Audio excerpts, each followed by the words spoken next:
Yeah, let's start. So today we are going to learn about testing and evaluation, the principles, the types, objectives of testing and everything. So first of all, we'll see what is the need, what is the importance of testing. So Weiss in 1972 defined evaluation as a systematic gathering of information for purpose of making decisions. So he's saying that evaluation, जो testing है, it is the systematic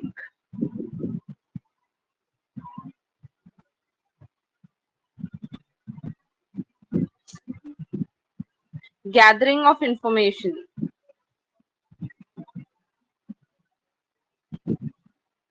for purpose of making decisions. So Weiss is a writer. He defined testing as evaluation is the system of gathering information for purpose of making decisions. अब what kind of decision, मतलब the student has so far learned good or not, what is the performance of the student, ये सब देखने के लिए there is evaluation. Evaluation is nothing but testing, evaluate करना, different kinds of test लेना, student का performance check करना. So evaluation enables to predict the educational practices. Educational practices ऐसे जो evaluation is not only a testing of student but also the testing of teacher. वो teacher की क्या capabilities है, how that teacher is making the test, उसमें क्या activities रह रहे, टेस्ट में क्या बिट्स है, वो स्टूडेंट्स को टीचर कैसे तरीके से पढ़ा रहे हैं, एंड वो स्टूडेंट्स कहाँ तक वो चीज समझ सक रहे हैं और कहाँ तक वो स्टूडेंट की कैपेसिटी है परफॉर्म करने की, ये सब चीजें टेस्टिंग एंड इवैल्यूएशन में आ जाते हैं हमको. So at the end of the course, जब भी कोई स्टूडेंट को सर्टिफाई करना रहता या फिर एक डिग्री चाहिए रहती, प्रोफिशिएंसी टेस्ट करना होता, कोई भी टाइप ऑफ एजुकेशनल प्रैक्टिस में जब हम कोई पर्टिकुलर कोर्स करें तो कोर्स के बाद हमको एक सर्टिफिकेट मिलता है that we have learn this so well. हमारा उसमें कैसा था, या फिर स्कूल में भी जो करिकुलम एक्टिविटीज होते हैं उसके हम लोग स्कूल्स में भी जो सर्टिफिकेट्स प्रोवाइड होते हैं, तो उसमें एक सर्टिफिकेट देते हैं जिसमें सर्टिफिकेट ऑफ पार्टिसिपेशन रहता. तो दैट डजंट से कि हम कुछ अचीव करें, इट जस्ट से कि हम पार्टिसिपेट करें. वैसे ही सर्टिफिकेट ऑफ अचीवमेंट रहता. सो जो सर्टिफिकेट ऑफ अचीवमेंट रहता दैट प्रूव्स कि हम वो पर्टिकुलर चीज अचीव कर लिए. सो सेम इसी चीज के लिए इवैल्यूएशन है. और इवैल्यूएशन का पर्पस ये भी है कि it is a process of evaluation namely accountability. RC. Sharma एक इसका दूसरा डेफिनेशन दिए जिसमें उन्होंने बताया कि इवैल्यूएशन के मेनली 3 पर्पसेस हैं.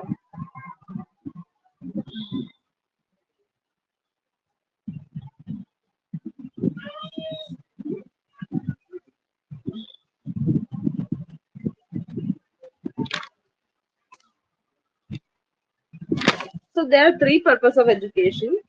फर्स्ट पर्पस तो ये है कि एजुकेशन की क्वालिटी कंट्रोल करना लर्निंग और टीचिंग करिकुलम में. मतलब ये टीचर का भी एक टाइप ऑफ इवैल्यूएशन है और लर्नर का भी एक टाइप ऑफ इवैल्यूएशन है. मतलब एजुकेशन क्वालिटी कंट्रोल टीचर कैसा कर रहे हैं, कहाँ तक स्टूडेंट को पढ़ा पा रहे हैं, ये देखने के लिए. दूसरा एडमिनिस्ट्रेशनल कंट्रोल, एडमिनिस्ट्रेशन कैसा है, accountability, society, parents, education system, ये सब चीजें इवैल्यूएशन के थ्रू हमको पता चल सकती. After that the third is educational learning. इसमें क्या होता है, डायग्नोस करते लर्नर्स की एबिलिटी क्या है, उन लोग क्या what they are able to do, what they are unable to do, उन लोग की क्या इनएबिलिटीज है, क्या उन लोग की एबिलिटीज है, कहाँ पर उन लोग अच्छा परफॉर्म कर पा रहे, कहाँ पर लोग वीक है, ये सब चीजें. और जहां पर वीक है, ये थर्ड पॉइंट के 3 सब पॉइंट्स है. जब एक स्टूडेंट वीक है हमको पता चल गया तो हम उसको रिमीडियल वर्क देते so that next academic year या नेक्स्ट टेस्ट जो भी है उसमें वो स्टूडेंट बेटर परफॉर्म कर सकना, जिसकी वजह से इम्प्रूव होती स्टूडेंट की क्वालिटी. और स्टूडेंट को क्या करते हैं, मॉनिटर लर्निंग टाइप एक फीलिंग आती है कि हम जो भी पढ़ रहे हैं, जो भी हम परफॉर्म कर रहे हैं वो सब हमको हमारे टीचर्स या एडमिनिस्ट्रेशन मॉनिटर कर रहा बोलकर उन लोग को भी एक ऐसी फील आता। सो इवैल्यूएशन जो है बहुत ही इम्पोर्टेंट पर्पस है एजुकेशन फील्ड में। ये एक ऐसा प्रोसेस है जिससे टीचिंग लर्निंग स्ट्रैटेजीज क्या है वो हम मालूम कर सकते हैं। It is a multi dimensional process, मतलब इसमें बहुत सारे स्टेप्स इन्वॉल्व है।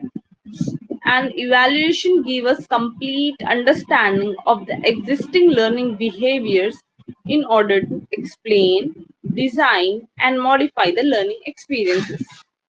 So, इवैल्यूएशन के थ्रू हमको जो एग्जिस्टिंग लर्निंग बिहेवियर है, जो टीचर का टीचिंग वे है और जो स्टूडेंट का जो लर्निंग वे है, वो दो भी बता देता, जिसकी वजह से हम आगे एक्सप्लेन करना, डिजाइन, मॉडिफाई, चेंजेस, ये सब चीजें हम अकॉर्डिंग टू दैट प्लान कर सकते हैं for the future. And the evaluation should be seen as an integrate part of teaching and learning process, मतलब इसको बहुत इम्पोर्टेंट क्रूशियल पार्ट है टीचिंग लर्निंग प्रोसेस का। अब हम ये देखेंगे कि what are the steps that involve in evaluation. So first is identifying and defining general objective, मतलब मेन ऑब्जेक्टिव क्या है, किस चीज के लिए हम इवैल्यूएट करने वाले हैं, वो चीज पता होना हमको। उसके बाद स्पेसिफिक एक यूनिट का अगर हम इवैल्यूएशन करें तो स्पेसिफिक ऑब्जेक्टिव क्या है हमारा, वो मालूम होना हमको। उसके बाद टीचिंग पॉइंट्स क्या हम लेकर चल रहे हैं, दैट इज इम्पोर्टेंट। फिर सूटेबल एक्टिविटीज प्लान करना, उसके बाद इवैल्यूएशन करना, उसके बाद हम फीडबैक देना स्टूडेंट्स को। सो ऑलवेज रिमेम्बर, इवैल्यूएशन जब होता तो उसका फीडबैक दिया जाता, और जब टेस्ट होता तो उसका रिजल्ट दिया जाता। ओके, इवैल्यूएशन का हमेशा फीडबैक मिलता हमको।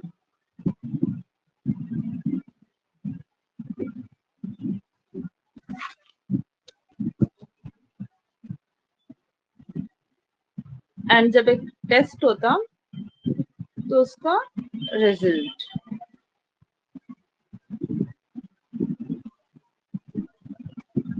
ओके, नाउ लेट्स सी के टेस्ट क्या है, मेजरमेंट क्या है, असेसमेंट क्या है, एंड इवैल्यूएशन क्या है। मतलब ये सब चीजें क्वालिटी और क्वांटिटी टेस्ट करने के लिए है टीचिंग लर्निंग एक्सपीरियंसेस की।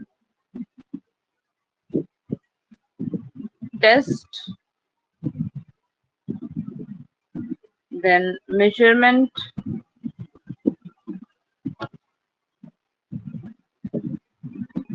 assessment and evaluation. वेट, कोई मैसेज करे, इवैल्यूएशन अपने को एज अ टीचर करना है स्टूडेंट्स का, उसमें फीडबैक कौन देते हैं? सी, उसमें एज अ टीचर हम स्टूडेंट के पेरेंट्स को फीडबैक देते कि उनका परफॉर्मेंस कैसा है। और हम जब हमारा जब इवैल्यूएशन हो रहा हमारी टीचिंग का, तो एडमिनिस्ट्रेशन एक टीचर को उसका फीडबैक देता कि टीचर का क्या टीचिंग वेस में प्रॉब्लम है और कहाँ पर टीचर को अपने आप पर रिवर्क करने की जरूरत है। समटाइम्स दैट हैपन ना, स्कूल में कोई पर्टिकुलर टीचर का अगर परफॉर्मेंस अच्छा नहीं है तो एडमिनिस्ट्रेशन अलग से बुला के दे से द टीचर टू इम्प्रूव।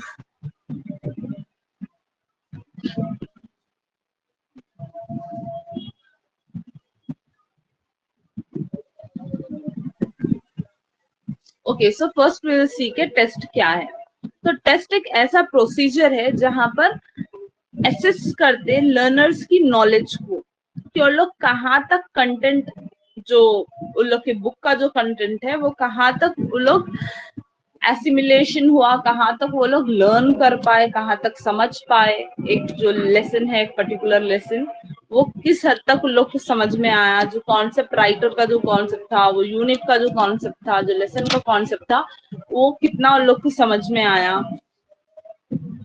सो कोई भी टेस्ट जब होता तो that is done by responding to a set of questions independently, मतलब एक सेट ऑफ क्वेश्चन रहते हैं, वो हर स्टूडेंट इंडिपेंडेंटली आंसर देता, कोई ग्रुप एक्टिविटी नहीं होती, वो ना ग्रुप डिस्कशन, टेस्ट इंडिपेंडेंटली सबको आंसर करना पड़ता। सो टेस्ट से क्या होता अभी, तो test, any test provides the means for more carefully focused abilities. It supplements the method of measurement. So test का एक अच्छा एग्जाम्पल दिए तो टॉफल,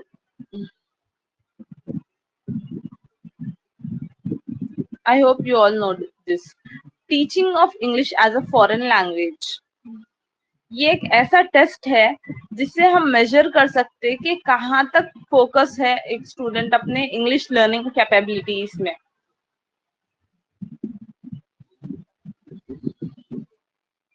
या so I hope you all understood के टेस्ट क्या है. टेस्ट एक ऐसी चीज है जहां पर इंडिपेंडेंटली एक स्टूडेंट का असेसमेंट किया जाता, उसे क्वेश्चंस किए जाते और उसके आंसर्स के थ्रू हम ये आइडिया लगा सकते कि कहाँ तक स्टूडेंट को नॉलेज मिली, कहाँ तक कंटेंट एक स्टूडेंट समझ पाया. Next will come to the measurement. So measurement is a process of quantifying the characteristics of a person. Quantifying मतलब क्वांटिटी आ जा रही मेजरमेंट में. जब भी हम मेजरमेंट की बात कर रहे हैं तो वहां पर क्वांटिटी आ जा रही. क्वांटिटी मीन्स जहां भी क्वांटिटी आ जा रही वहां पर नंबर्स ऐड हो जाते हैं. So according to that procedure में, इसके प्रोसीजर में कुछ रूल्स रहते हैं जो क्वांटिफाई करते हैं और जो एक स्टूडेंट को नंबर्स असाइन करते, like 10 out of you got 5, 10 out of you got 8, मतलब ऐसा क्वांटिटी में उन लोग को नंबर्स दिए जाते कि इतना, इतने का जो इतना जो करना चाहिए था उसमें से यू गॉट दिस मार्क्स, मतलब इतना आप अच्छे से परफॉर्म करें और इतना आपको और अच्छा इम्प्रूवमेंट की जरूरत है. ऐसे स्टूडेंट को खुद अपना ये मेजरमेंट के रिजल्ट्स देख के पता चल जाएगा. मेजरमेंट का एक अच्छा सा एग्जांपल हम अगर देखें तो जब एक क्वेश्चन में रहता कि अ लर्नर रीड 300 वर्ड्स पर मिनट, जब हम रीडिंग एक्टिविटी करा रहे स्टूडेंट की इन द क्लास, तो वो क्लास टीचर को आइडिया रहता है या फिर वो पर्टिकुलर सब्जेक्ट टीचर को आइडिया रहता कि कौन से स्टूडेंट की क्या लर्निंग कैपेसिटीज है. मतलब एक पैराग्राफ वर्ड्स में तो बोलना अपने लिए मुश्किल है बिकॉज हमारे पास 1-to-1 क्लासेस नहीं होते ना, 30 स्टूडेंट्स पर 1-to-30 ऐसा कुछ रेशियो रहता.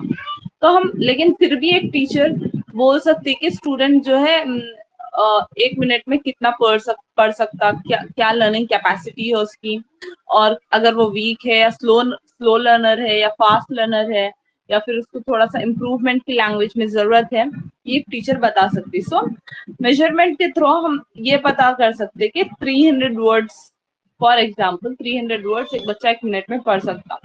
सो ये रीडिंग स्पीड का मेजरमेंट है. सो यहाँ एग्जाम्पल के लिए मैं लिख देती हूँ 300 वर्ड्स पर मिनट. ओके, इस तरीके से हम मेजर कर रहे हैं. I hope you all understood के मेजरमेंट क्या है. Coming to the next thing that is assessment. So assessment एक जर्नल टर्म है that include full range of procedure, मतलब इसमें पूरा कंप्लीट प्रोसीजर रहता. ये प्रोसीजर इसीलिए होता because that need to be gain information about the learner. Learner के बारे में सारी इंफॉर्मेशन पता करने के लिए असेसमेंट होता.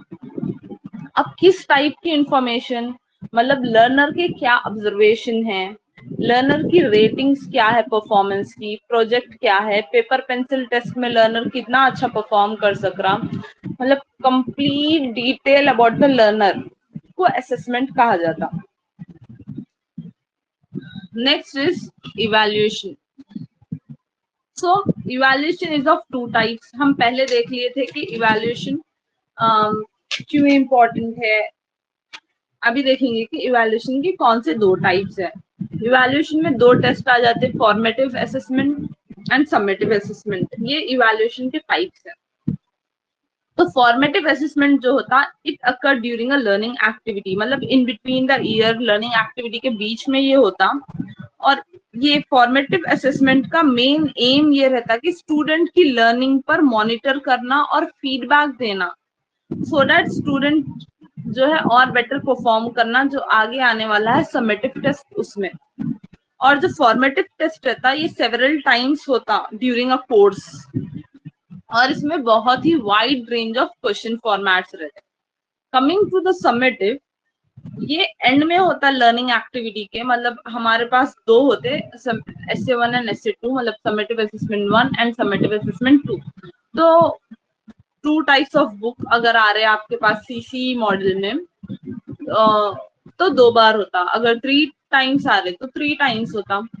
तो बुक 1 कंप्लीट जब हो जाती तो कंप्लीट बुक का एक्सट्रैक्ट निकाल के उसका क्वेश्चन पेपर बनाया जाता, सो दैट ये पता चलना कि कंप्लीट वो एक बुक से what the student has learned.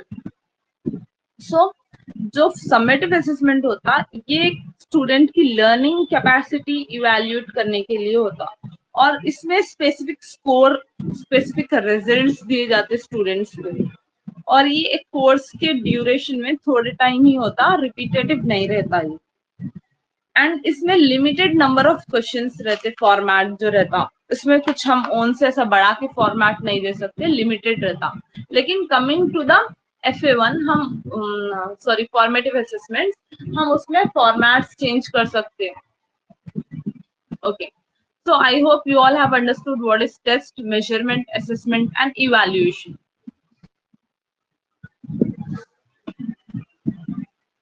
Let us see CCE. CCE is continuous and comprehensive evaluation. I know that you all know this already. Assessment बोलिए एक बार, okay? Assessment बोले बाद ही we'll move forward. So assessment देखो एक general term है, एक general term है assessment, जिसमें कंप्लीट रेंज ऑफ प्रोसीजर्स आ जाते हैं, मतलब कंप्लीट इंफॉर्मेशन एक स्टूडेंट के ऑब्जर्वेशन कैपेसिटीज क्या है, कितना स्टूडेंट ऑब्जर्व कर रहा, उसको रेटिंग्स दिए जाते हैं उसके बेसिस पे। और project work, pencil paper work, ये सब जो भी एक्टिविटी वर्क आते हैं ना, वो सब असेसमेंट में आ जाते हैं, इवैल्यूएशन में नहीं आते, वो सब असेसमेंट में आते हैं। जो आप लोग FA में, अगर आप कोई वर्किंग टीचर है तो यू गॉट एन आइडिया कि FA में जो दिया जाता स्टूडेंट को project work, paper pencil work, या फिर कुछ एक्टिविटीज, ये बनाकर लाओ, चार्ट बनाकर लाओ, या फिर कुछ छोटे बच्चे हैं तो ये एनिमल्स के पिक्चर्स पेंट करो, या फिर पेस्ट करो, जो भी ऐसा वर्क दे रहे हो लोग, पेस्टिंग वर्क या फिर दूसरे चीजें, तो हम वो स्टूडेंट का असेसमेंट ले रहे एक तरीके से कि how far the student can do on himself, particularly self क्या वर्क कर सकता वो स्टूडेंट, ये सब चीजें देखने के लिए असेसमेंट अकर होता। Okay, is it clear to you now?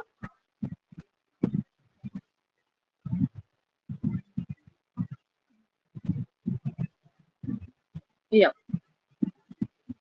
So CCE, continuous and comprehensive evaluation. Let us see कि CCE क्या है. It is a method of evaluating the student's performance to understand the points of improvement in their progress. So whatever the student has progressed throughout the year, उसमें जो evaluation होता, जो student का performance है या फिर जहां पर स्टूडेंट इम्प्रूव करना है, ये सब ओवरऑल चीजें CCE में ही आ जाती है। So the CCE should not concern itself only with knowledge, but it should take into account the factors that are inherent with learners' growth, such as skills, understanding, appreciation, interest, attitude, and habits.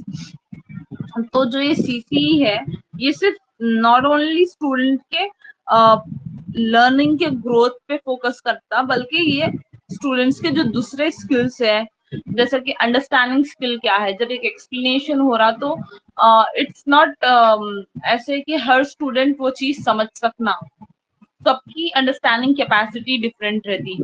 थोड़े लोग जो है सिर्फ read करने से ही समझ जाते, थोड़ों को एक्सप्लेनेशन की जरूरत रहती, और थोड़ों को एग्जाम्पल्स की भी जरूरत रहती। So it's natural in children. So CC के जो ये स्किल है, it is also based on के अंडरस्टैंडिंग क्या है स्टूडेंट की, आफ्टर दैट अप्रिसिएशन, स्टूडेंट को अप्रिशिएट जब तक नहीं किया जाता तब तक वो और अच्छा इम्प्रूव नहीं कर सकता. Suppose a teacher is appreciating a student, so वो स्टूडेंट खुश होके नेक्स्ट टाइम और थोड़ा एडअप करके और अच्छा परफॉर्म कर सकता. तो स्टूडेंट्स के लिए अप्रिशिएट करना इज इम्पोर्टेंट.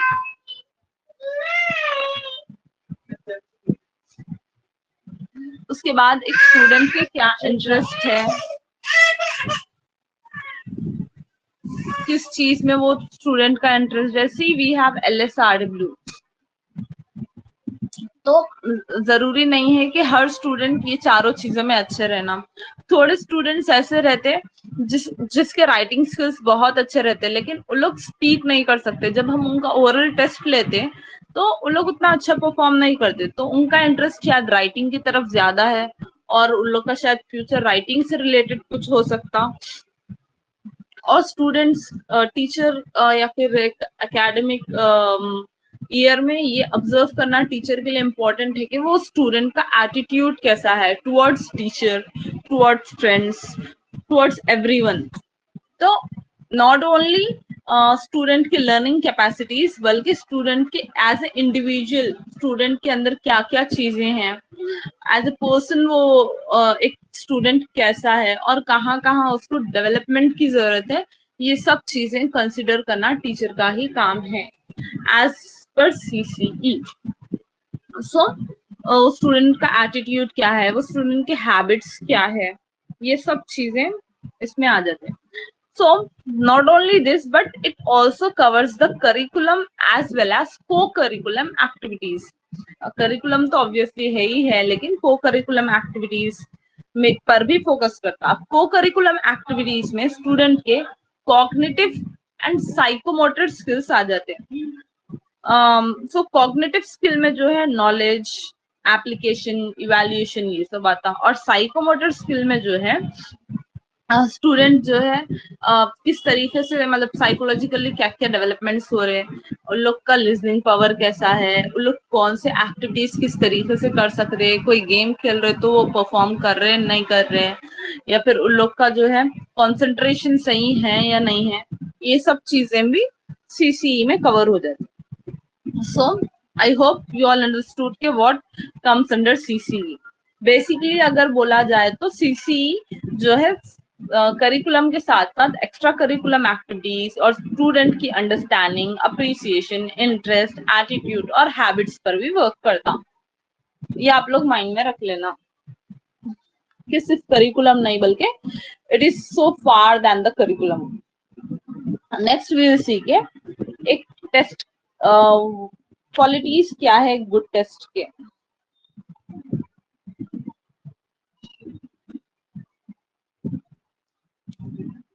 सो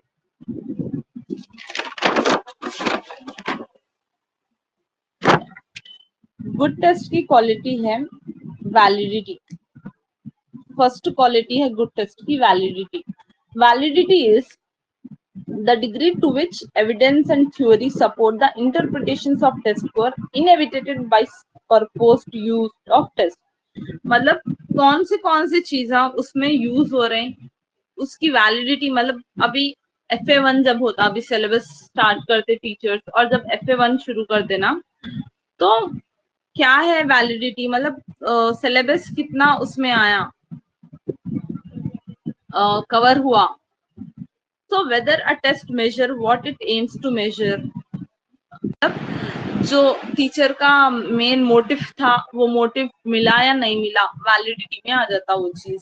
और जो सिलेबस था वो सिलेबस पूरा कंप्लीट उसमें कवर अप हुआ या नहीं हुआ वो टेस्ट में, वो चीज वैलिडिटी के अंदर आ जाती. मतलब कोई भी एक अच्छा टेस्ट के लिए वैलिडिटी जरूरी है. वैलिडिटी को अगर हम सिंपल वर्ड्स में अगर बोले तो it is a test that measures what it aims to measure. मतलब जो मेन मोटिव था टेस्ट का वो कवर हो रहा है या नहीं हो रहा, that comes under validity. Next, reliability. A good test must be reliable. मतलब टेस्ट कंटिन्यूस होना, रिपीटेटिवली वो टेस्ट होते जाना जब तक अच्छे रिजल्ट नहीं आते, और कंटिन्यूस एडमिनिस्टर होते जाना वो चीज. वो वन और मोर देन वंस होते जाना सेम सैंपल में, और इक्वल टाइम गैप देके जिस तरीके से एफएस होते, सो दैट हमको ये पता चल जाता है, ये रिपीटेटिव टेस्ट होने से रिलायबिलिटी से ये पता चल जाता है कि हमको इतने टाइम में ये स्टूडेंट कितना परफॉर्म कर सक रहा, फिर नेक्स्ट सेम उतना ही टाइम लेके दूसरा टेस्ट लिए तो फिर कितना परफॉर्म कर सक रहा, वो एक स्लो लर्नर है या वो एक फास्ट लर्नर है, उसके इंटरेस्ट क्या है, उसकी कैपेबिलिटीज क्या है, प्रोजेक्ट वर्क में वो कितना अच्छा परफॉर्म कर सक रहा, या फिर ओरल टेस्ट में वो कितना अच्छा परफॉर्म कर सक रहा, उन नोट्स कैसे मेंटेन कर रहा वो स्टूडेंट, ये सब रिलायबिलिटी पे आ जाता हमको। Next is objectivity.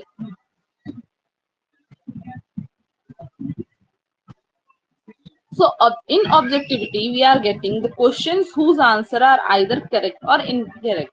मतलब ऑब्जेक्टिव काइंड ऑफ क्वेश्चंस देना चाहिए स्टूडेंट्स को, यस और नो, राइट और रॉन्ग, इस तरीके से, सो दैट स्टूडेंट को थोड़ा सा मतलब वो चीज पढ़े बाद ये हमको पता चलता कि वो लोग को याद है बाद में या नहीं।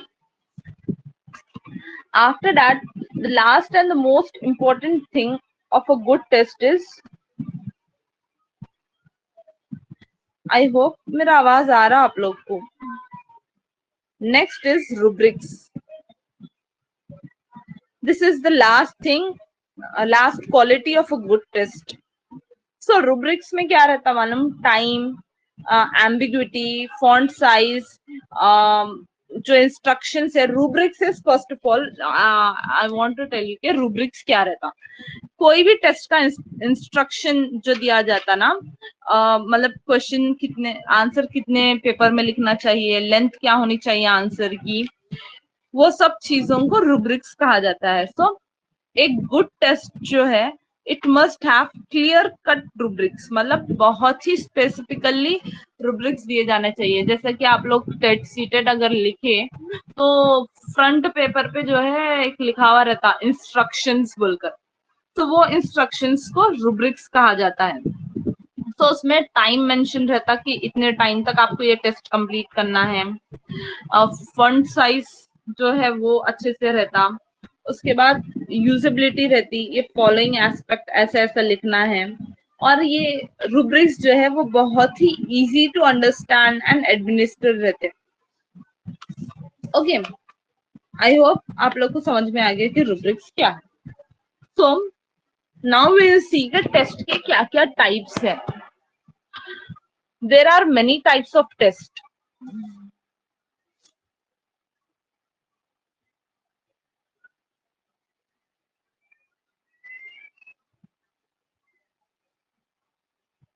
First is achievement test. Achievement test किस चीज के लिए होता, जब आप कोई पर्टिकुलर चीज कंपटीशन में पार्टिसिपेट कर रहे हैं और वो कंपटीशन का जो टेस्ट है रिटर्न टेस्ट है, तब वो आपका अचीवमेंट टेस्ट हो गया, रिटर्न या ओरल भी हो सकता है। Next is proficiency test. तो कोई भी पर्टिकुलर चीज के लिए, जैसे कि इंग्लिश प्रोफिशिएंसी टेस्ट जो आईएलटीएस होता ना, why other countries are taking up IELTS for Indians, क्योंकि वो लोग हमारी प्रोफिशिएंसी टेस्ट करना चाह रहे हैं, वो लोग देखना चाह रहे हैं कि how far we can talk in English, how far we can perform in English. So जैसे कि आईएलटीएस का मैं एग्जांपल दे दी, वो प्रोफिशिएंसी टेस्ट में आ जाता। Next is diagnostic test. Diagnostic test में हम स्टूडेंट कहाँ वीक है कहाँ नहीं है, जैसे कि एक टीचर स्लिप टेस्ट ले लेते हैं, वो ना फॉर्मेटिव में आ रहा ना सबमेटिव में आ रहा, टीचर अपनी खुशी से सरप्राइज टेस्ट, स्लिप टेस्ट या फिर ऐसा कुछ ले ले रहे हैं, मतलब टीचर जब डायग्नोस करना चाह रहे हैं कि उनके स्टूडेंट्स उनका सब्जेक्ट को कितने अच्छे से समझ सक रहे हैं। उसके बाद और एक जो टेस्ट है that is placement test. So placement test जो है at the end of academic year, हम कोई अच्छे कॉलेज में हमारा प्लेसमेंट चाह रहे, तो एक हमारा टेस्ट लिया जाता। अगर आप सपोज इंटर डिग्री के एडमिशन चल रहे, तो अगर आप कोई अच्छे कॉलेज में एडमिशन लेना चाह रहे तो they will take a test for you. In that you will come to know कि आपका जो है रैंकिंग क्या है, फर्स्ट रैंक, सेकेंड रैंक, इसमें प्लेसमेंट में रैंक्स दिए जाते हैं। ओके, नेक्स्ट है aptitude test. In aptitude test एक स्टूडेंट का एप्टीट्यूड चेक किया जाता।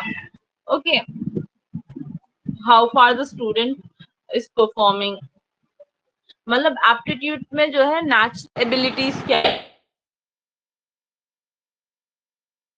Are the 5 types of test. इसके अलावा भी दूसरे टेस्ट रहते, लेकिन आई गेस अपने सिलेबस के हिसाब से this is enough. So this are the 5 types of test. Next is हमारे सीसीई मॉडल के हिसाब से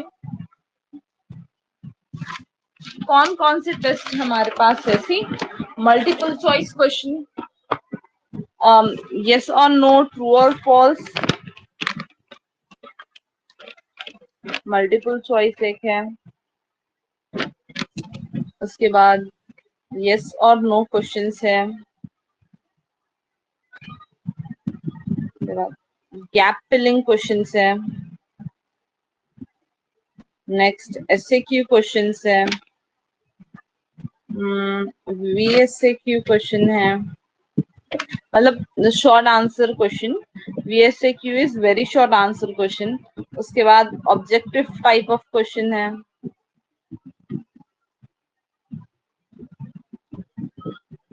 After that, we have essay type of question,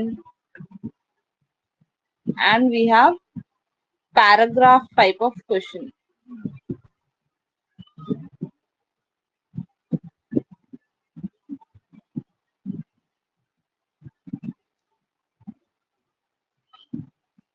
तो सीसी मॉडल के हिसाब से इतने टाइप्स ऑफ क्वेश्चंस है, मतलब ये टाइप्स ऑफ क्वेश्चन आप आपके सबमिटिव असेसमेंट में लेते हैं। लेकिन फॉर्मेटिव टाइप में आप जो है इसमें और ऐड कर सकते हैं, जैसा मैच द फॉलोइंग ऐड कर सकते हैं आप, ड्राइंग ऐड कर सकते हैं आप, उसमें कुछ एक दूसरी एक्टिविटी ऐड कर सकते हैं आप।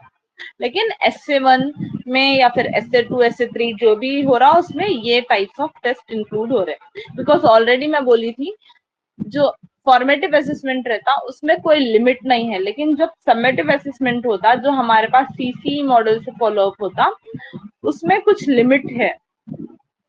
Okay, so we have seen के टेस्ट क्या है, इवैल्यूएशन क्या है, मेजरमेंट क्या है, एंड सीसी में कौन से चीजें आते हैं। The last thing of this topic is blueprint.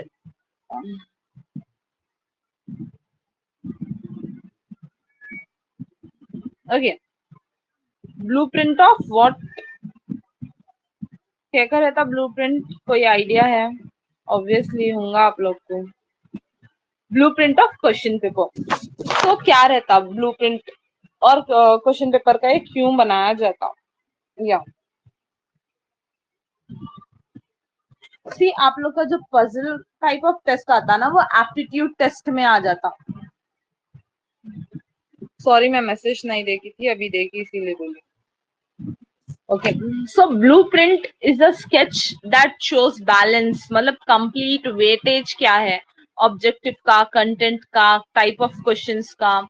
ये अपने को कंप्लीट एनालिसिस दे देता, ऑब्जेक्टिव, कंटेंट या फिर जो क्वेश्चंस है जो भी है, ये कंप्लीट पिक्चर दे देता हमारे टेस्ट की पूरा एक ही साइट में।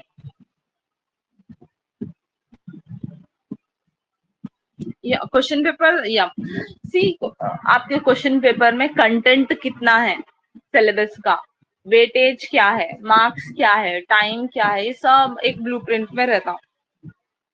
फिर वो ब्लूप्रिंट के ही दूसरे प्रिंट्स बनते हैं जो क्वेश्चन पेपर बन के एज ए स्टूडेंट्स को आते हैं। So here we have completed our topic that was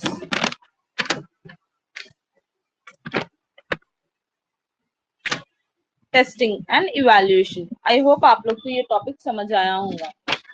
and हमारा सिलेबस खत्म होने हमारे पास बस एक ही टॉपिक है जो एक क्लास में हो जाता है। इंशाल्लाह कल हम सेम टाइम पे एक क्लास कंडक्ट कर लेंगे, उसमें हमारा सिलेबस कल कंप्लीट हो जाता है इंशाल्लाह ताला। आई होप आप लोग को समझ आया होगा। कुछ डाउट्स है तो प्लीज आस्क मी।